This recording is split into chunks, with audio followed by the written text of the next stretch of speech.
Hello everyone, the online गुरु में मैं सुनील शर्मा आप सभी का स्वागत करता हूं। ईच एंड एवरी संडे की तरह आज भी आप लोगों के सामने लेकर आ चुका हूं करंट अफेयर्स का सेशन। आज के इस सेशन में हम चर्चा करेंगे 16 से लेकर 22 जनवरी 2022 से रिलेटेड इम्पॉर्टेंट करंट इवेंट्स को, जो कि आपके वेरियस एग्जामिनेशंस में हेल्प करेंगे। साथ ही साथ आपके अनुरोध की वजह से अब से हमारे जो सेशंस हैं वो इंग्लिश और हिंदी दोनों ही मीडियम में आपके सामने प्रेजेंट कर रहा हूं। तो सेशन पसंद आए तो इसे लाइक कीजिएगा और शेयर कीजिएगा, और साथ ही साथ ऐसे ही रेगुलर इंफॉर्मेटिव सेशंस देखने के लिए हमारे चैनल को सब्सक्राइब करके बेल आइकन प्रेस कीजिएगा। सेशन स्टार्ट करूं उससे पहले आप सभी को अनअकैडमी से इंट्रोड्यूस करवाना चाहूंगा। ये इंडिया का लार्जेस्ट लर्निंग प्लेटफॉर्म है। इसकी मदद से आप आरपीएससी के एग्जाम्स इजीली क्रैक कर सकते हैं। इसके लिए आपको अनअकैडमी लर्निंग ऐप इंस्टॉल करना है। देन आफ्टर आप लॉगिन या साइन अप कीजिए, अपना टारगेट यहाँ पे सिलेक्ट कीजिए, और उसके बाद फ्री क्लासेस के लिए ऑनलाइन गुरु के कोड को आप यहाँ पे यूज कीजिए। अनअकैडमी आप लोगों के लिए लेकर आ चुका है करंट टाइम्स, जो कि फ्री टेस्ट सीरीज से रिलेटेड बूस्टर होगा राजस्थान एग्जाम्स के लिए। इसी के साथ साथ दीक्षा के नाम से आरपीएससी सेकेंड ग्रेड पेपर 1 के लिए free mock test series available है। विकास के नाम से राजस्थान ग्राम विकास अधिकारी का मेंस की प्रिपरेशन क्लासेस हैं। समापन के नाम से रीट लेवल सेकंड के लिए साइंस और मैथ्स के बैचेस भी स्टार्ट हो चुके हैं। इसी के साथ साथ आप रीट लेवल 1 के बैच में भी एनरोल कर सकते हैं, और यदि आप आरएएस प्री एग्जाम्स के लिए प्रिपेयर करना चाहते हैं तो विजय नाम के कोर्स को एनरोल कर सकते हैं। इसी के साथ साथ अगर आप सेकंड ग्रेड का जीके का पेपर लेना चाहते हैं तो दीक्षा के नाम से कोर्स अवेलेबल है। इसी टाइप में आरपीएससी के फर्स्ट ग्रेड टीचर एग्जाम का भी कोर्स आप लोगों के लिए उपलब्ध है। अगर आप राजस्थान पुलिस कांस्टेबल के एग्जाम के प्रिपरेशन करते हैं तो योद्धा के नाम से आपके लिए बैच अवेलेबल है। इन सभी बैचेस में अगर आप एनरोल करते हैं तो आपके लिए ऑनलाइन गुरु का कोड यूज कीजिए और इंस्टेंट 10% का आपको वहां पे डिस्काउंट मिल जाएगा।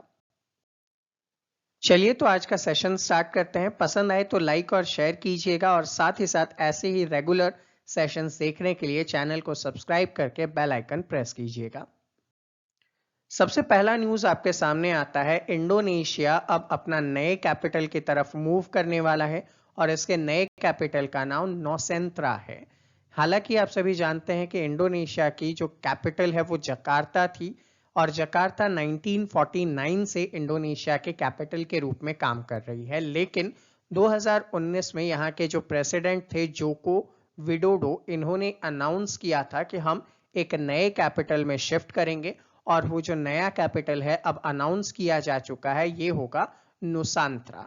अब इन्होंने अपना जो कैपिटल है वो चेंज करने का डिसीजन क्यों लिया है, तो देखिए, इंडोनेशिया एक ऐसा आइलैंड ग्रुप है जहां पे आप जानते हैं ग्लोबल वार्मिंग की वजह से बहुत सारे आइलैंड्स जो हैं वो सिंक करने वाले हैं, डूबने वाले हैं, और जकार्ता इटसेल्फ 2050 तक जो है एक्सपेक्टेड है कि अंडर वाटर हो जाएगा। तो ऐसे में तब तक ये क्या करें, अपना सारे सेटअप को चेंज कर लेते हैं और दूसरी जगह शिफ्ट कर लेंगे। ये पहली बार नहीं हुआ है कि जब कोई कंट्री अपने कैपिटल को चेंज कर रहा हो। इसके पहले भी बहुत सारे एग्जाम्पल आपके सामने हैं। लाइक 1960 की अगर हम लोग बात करें तो ब्राजील ने अपनी जो कैपिटल थी उसे चेंज की थी, और ब्राजील का जो पुराना कैपिटल था वो लियो डी जेनेरियो था, ठीक है, और इन्होंने इसे बदल कर क्या कर दिया था, ब्राजीलिया कर दिया था। सेम एज अगर हम लोग बात करें 1991 के अंदर नाइजीरिया ने भी अपना कैपिटल बदला था, और नाइजीरिया ने अपनी जो कैपिटल थी लागोस उससे बदलकर अबूजा कर दिया था। सेम एज अगर हम लोग बात करें तो कजाकिस्तान की, कजाकिस्तान ने भी क्या किया था, अपना कैपिटल बदला था, और इनका जो कैपिटल था उसका नाम एलएमटी था। एलएमटी से बदलकर इन्होंने क्या कर दिया, नूर सुल्तान अपना कैपिटल कर दिया। ऐसे ही और एग्जाम्पल में चलें तो 2005 के अंदर म्यांमार ने भी क्या किया था, अपना कैपिटल बदला था, और इनका जो पुराना कैपिटल था वो रंगून था, और उसी को इन्होंने बदलकर नए पिदाऊ के रूप में रख दिया था। तो ऐसे एग्जाम्पल्स आपको बहुत सारे देखने को मिलेंगे जहां पे कंट्रीज अपने कैपिटल को बदल रही है। नेक्स्ट न्यूज आती है, बॉर्डर सिक्योरिटी फोर्स ने ऑपरेशन सर्द हवा स्टार्ट कर दी है। ऑपरेशन सर्द हवा क्या है? एक रेगुलर बेसिस पे एनुअल एक्सरसाइज है, और इस एनुअल एक्सरसाइज के अंदर क्या किया जाता है, हमेशा जनवरी के मंथ में इसे लॉन्च करते हैं। इस बार 23 से 28 जनवरी के लिए ये चलाया जाएगा, और इसमें जो पाकिस्तान बॉर्डर है वहां पे सर्विलेंस की मात्रा को बढ़ा दिया जाएगा, क्योंकि इस रीजन में आपको देखने को मिलता है बहुत सारा फॉग हो जाता है और उसकी वजह से विजिबिलिटी कम हो जाती है। तो ऐसे में बॉर्डर की तरफ से इनफिल्ट्रेशन की एक्टिविटी ना हो, उन्हें रोकने के लिए ऑपरेशन सर्द हवा चलाया जाता है। आपसे यहाँ पे एक क्वेश्चन पूछूंगा कि जिस टाइप से ऑपरेशन सर्द हवा चलाया जाता है, वैसे ही एक ऑपरेशन चलाया जाता है जिसका नाम है ऑपरेशन गर्म हवा। ठीक है, और ऑपरेशन गर्म हवा कब चलाया जाता है, आप नीचे कमेंट के माध्यम से हमें कमेंट करके बताइए। जिसका करेक्ट आंसर होगा नेक्स्ट सेशन में उनके नाम मैं सेशन के स्टार्टिंग में ही रखूंगा। नेक्स्ट न्यूज आती है, प्राइम मिनिस्टर नरेंद्र मोदी ने एक प्रोग्राम को स्टार्ट किया जो बेसिकली ब्रह्म कुमारी इसकी तरफ से डिवोट किया गया था। इस प्रोग्राम का नाम था आजादी का अमृत टू गोल्डन इंडिया महोत्सव। अब ये जो आजादी का अमृत टू गोल्डन महोत्सव था, ये बेसिकली ब्रह्म कुमारी की तरफ से लॉन्च किया गया इवेंट था, और इसमें 7 इनिशिएटिव्स लिए जाएंगे, जैसे कि मेरा भारत, स्वस्थ भारत, ठीक है, सेल्फ रिलायंस फार्मर इनिशिएटिव, आत्मनिर्भर Bharat, women flag bearer of India, cycle rally etcetera यहाँ पे किया जाएगा। बेसिकली अगर ब्रह्म कुमारी की बात किया जाए तो ये एक काइंड ऑफ स्पिरिचुअल ऑर्गेनाइजेशन है जिसका हेडक्वार्टर राजस्थान के माउंट आबू में है, और इन्हें स्टैब्लिश किया गया था 1937 में। 27 जनवरी के दिन प्राइम मिनिस्टर नरेंद्र मोदी जो है वो होस्ट करने वाले हैं इंडिया सेंट्रल एशिया समिट को। तो आगे आने वाले वीक में इस समिट में कौन कौन से इंपॉर्टेंट इवेंट हुए उनको आपके सामने प्रेजेंट करूंगा। हालांकि ये जो इंडिया सेंट्रल एशिया समिट है, इसमें सेंट्रल एशिया के 5 नेशंस जो हैं पार्टिसिपेट करने वाले हैं। उनके नाम आज देख लेते हैं। तो पहला हो जाएगा कजाकिस्तान, दूसरा हो जाएगा उज्बेकिस्तान, थर्ड की अगर हम लोग बात करें तो ये हो जाएगा तुर्कमेनिस्तान, फोर्थ है हमारे पास तजाकिस्तान, ठीक है, तजिकिस्तान, फिफ्थ हो जाएगा आपके पास किर्गिस्तान। ठीक है, तो किर्गिस्तान, ये सारे के सारे रीजन जो है वो सेंट्रल एशिया समिट के अंदर पार्टिसिपेट करेंगे, और ये पहली बार है जब इंडिया सेंट्रल एशिया समिट जो है ऑर्गेनाइज किया जाएगा। और हालांकि इसमें अगर बात करें जिन टॉपिक्स के ऊपर सबसे ज्यादा चर्चा होने की उम्मीद है, वो होने वाला है अफगानिस्तान के ऊपर। रिसेंटली आप सभी जानते हैं कि अफगानिस्तान के ऊपर जो है टेरर अटैक हो चुका है और तालिबान ने उसे अपने कैप्चर में ले लिया है। और ये जितने भी नेशन, सेंट्रल एशिया की बात कर रहा हूं, ये सारे कहीं ना कहीं बॉर्डर शेयर करते हैं अफगानिस्तान के साथ और उसके नियरेस्ट रीजन के रूप में जाने जाते हैं। तो सिक्योरिटी थ्रेट को लेकर इनके ऊपर चर्चा होने की उम्मीद है। अगला न्यूज आता है कि पहला ब्रिक्स 2022 का शेरपा मीटिंग जो है उसे इंडिया ने ऑर्गेनाइज किया था, और इसकी चेयरमैनशिप किसने की है? तो इसकी चेयरमैनशिप चाइना ने की है। इसी मीटिंग के अंदर यहाँ पे अगर बात करें तो चाइना ने इंडिया को थैंक्स कहा था, क्योंकि इंडिया ने 2021 में इस मीटिंग को होस्ट किया था, और जब 2021 में इंडिया ने इस मीटिंग को होस्ट किया था, उसी समय 2022 का जो एजेंडा है वो इंडिया ने वहां पे बनाने में हेल्प की थी। बात करते हैं इस शेरपा मीटिंग की। तो भैया शेरपा मीटिंग क्या होता है? तो शेरपा रिप्रेजेंट करते हैं किसी गवर्नमेंट को। अब यहाँ पे किसी कंट्री की यहाँ पे बात करें तो इंडिया की तरफ से जो ब्रिक्स के शेरपा हैं वो कौन है? तो नाम आप लोग नोट कर लीजिएगा, संजय भट्टाचार्य। ठीक है, संजय भट्टाचार्य जो हैं वो इंडिया की तरफ से ब्रिक्स के शेरपा जाने जाएंगे। इस मीटिंग की थीम जो है वो रखी गई थी, foster high quality BRICS partnership, usher in a new era for global development. अब इसके थ्रू इन्होंने डिसाइड किया है कि 2022 में 25 इवेंट किए जाएंगे, और उन 25 इवेंट में से 5 इवेंट को इंडिया होस्ट करने वाला है। ये 5 इवेंट कौन कौन से हैं? बायोटेक्नोलॉजी एंड बायोमेडिसिन, दूसरा होगा ब्रिक्स स्टार्टअप वर्किंग ग्रुप का मीटिंग, थर्ड होगा आईसीटी और high performance computing, science technology innovation and entrepreneurship working group की मीटिंग और नॉलेज हब की लॉन्च। ये 5 इवेंट इंडिया करने वाला है, तो आपके लिए ऑलरेडी इंपॉर्टेंट हो जाएगा। आपसे यहाँ पे क्वेश्चन पूछता हूँ, ब्रिक्स नेशन के अंदर कौन कौन सी कंट्रीज पार्ट लेती हैं? नीचे कमेंट सेक्शन में कमेंट करके बताइएगा। हिंट के लिए 1, 2, 3, 4 एंड 5 है और इनके जो स्टार्टिंग अल्फाबेट है वहीं से उन कंट्री का नाम भी स्टार्ट होता है।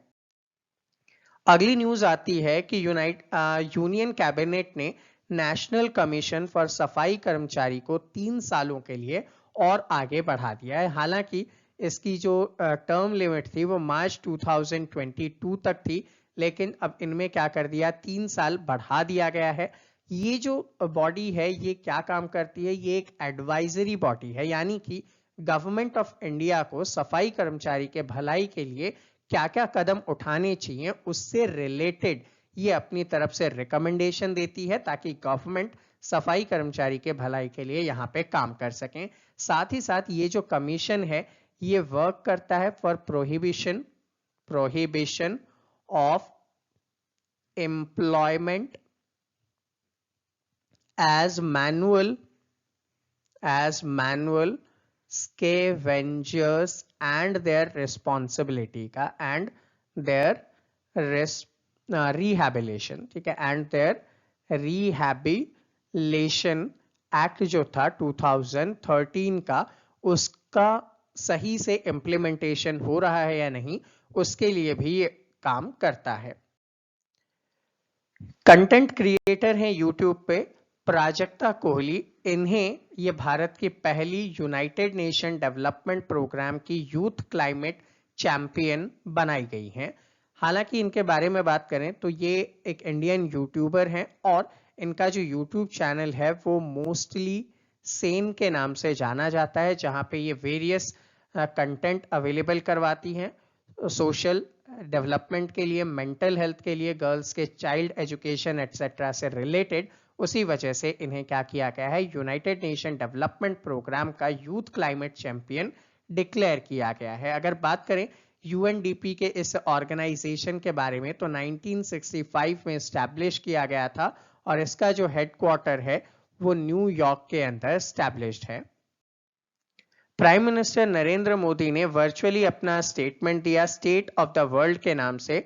कहां पे? तो वर्ल्ड इकोनॉमिक फोरम के दावोस एजेंडा मीटिंग में, जो 17 जनवरी 2022 को ऑर्गेनाइज किया गया था। हालांकि आपके लिए सिर्फ इतना ही इंपॉर्टेंट है, जबकि यहाँ पे मीटिंग में इंडिया की तरफ से ये हाईलाइट किया गया कि हमने किस टाइप से कोविड वैक्सीन सभी को उपलब्ध करवाए थे और इसी के साथ साथ इंडिया का जो विजन है one earth and one health का, उसे प्रमोट किया गया।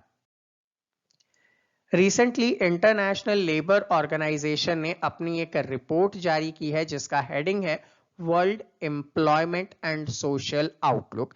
यहाँ पे ये जो आउटलुक था ये बताने की कोशिश कर रहा था कि 2022 के अंदर लगभग 207 मिलियन पर्सन जो हैं वो पूरे वर्ल्ड वाइड अनएम्प्लॉयमेंट का सामना करने वाले हैं। ये जो होगा टोटल वर्क आवर में भी 2% की कमी देखने को मिलेगी और वो भी पैंडेमिक एरा यानी कि कोविड से पहले के सालों की तुलना के अंदर। तो ऐसे में बहुत सारे लोगों की जॉब जो है वो अभी भी लेस ही रहने वाली है, उनके अनएम्प्लॉयमेंट के चांसेस ही रहने वाले हैं। बात करें ILO नाम के ऑर्गेनाइजेशन के बारे में, जो ये रिपोर्ट आपके सामने रख रहा है, ये यूनाइटेड नेशन की एक एजेंसी है जो कि सोशल और इकोनॉमिक जस्टिस के ऊपर अपने स्टेटमेंट जारी करता है। इसे स्टैब्लिश किया गया था अक्टूबर 1919 के अंदर और इसका जो हेडक्वार्टर है वो जेनेवा के अंदर स्थित है। हाल ही में नोवाक जोकोविच को आपने देखा कि जो कि टॉप रैंक के टेनिस प्लेयर हैं, ऑस्ट्रेलिया से उन्हें बाहर निकाल दिया गया, यानी कि डिपोर्ट कर दिया गया सर्बिया में। हालांकि आपको पता है कि ऑस्ट्रेलियन ओपन टूर्नामेंट के लिए ये ऑस्ट्रेलिया गए हुए थे और आप सभी जानते हैं कि जो टेनिस से रिलेटेड इंपॉर्टेंट टूर्नामेंट होते हैं जिनको बोला जाता है ग्रैंड स्लैम।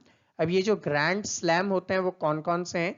एक तो यूएस ओपन के नाम से जाना जाता है, एक जाना जाता है फ्रेंच ओपन के नाम से, ठीक है, एक जाना जाता है यहाँ पे विंबलडन के नाम से और एक है ऑस्ट्रेलियन ओपन के नाम से। तो ये 4 ग्रैंड स्लैम जो है वो टेनिस के लिए आयोजित किए जाते हैं और दुनिया के नंबर 1 खिलाड़ी के रूप में नोवाक जोकोविच यहाँ पे जाने जाते हैं।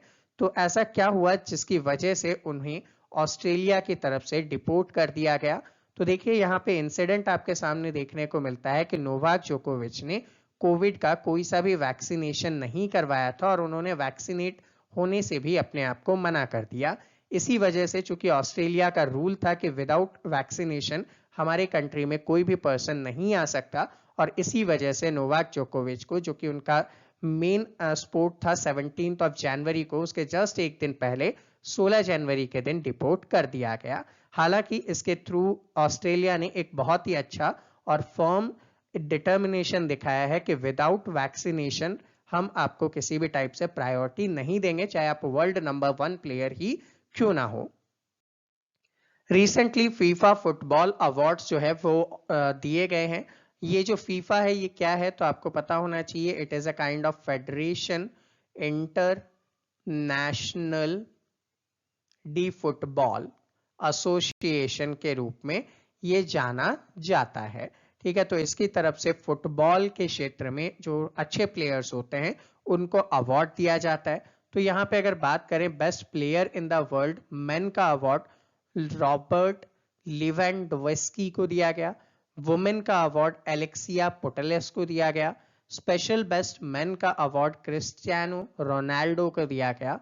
बेस्ट गोलकीपर का मेन में अवार्ड एडवर्ड मेंडी को दिया गया। फीफा का पुष्कक अवार्ड जो है एरिक लमेला को दिया गया और बेस्ट कोच का अवार्ड थॉमस टुकेल को दिया गया। तो यहाँ पे टॉप 3 पर्संस के नेम आपके एग्जाम लाइक इंपॉर्टेंट हो सकते हैं। रिसेंटली इंडिया के लक्ष्य सेन ने सुपर 500 का टाइटल जीत लिया है। इन्होंने योनेक्स का सनराइज इंडिया ओपन यहाँ पे जीता है। तो ये जो इंडियन ओपन है ये एनुअल बैडमिंटन से रिलेटेड टूर्नामेंट है, तो नोट डाउन कर लीजिएगा। ये बैडमिंटन से रिलेटेड टूर्नामेंट है जो इंडिया 2008 से ऑर्गेनाइज करता आ रहा है। इसी में डबल्स के फाइनल की बात करें तो स्वस्तिक राज रनकरेड्डी और चिराग शेट्टी ने यहाँ पे डबल्स को तीसरी बार जो है वर्ल्ड टाइम चैंपियन मोहम्मद अशान और हेंद्रा को हराते हुए यहाँ पे जीता है। तो डबल्स के अंदर इन दोनों के नाम और सिंगल्स के अंदर लक्ष्य का नाम आपके लिए इंपॉर्टेंट होगा। National award for e governance 2020-21 का जो सिल्वर मेडल था वो नागालैंड के मून डिस्ट्रिक्ट को यहाँ पे दिया गया। इसके पीछे जो मेन पर्पस था कि किस टाइप से आप गवर्नमेंट की नीतियों को और योजनाओं को ऑनलाइन मोड में सबसे ज्यादा कार्यशील बनाते हैं, उसी के लिए ये अवार्ड दिया गया।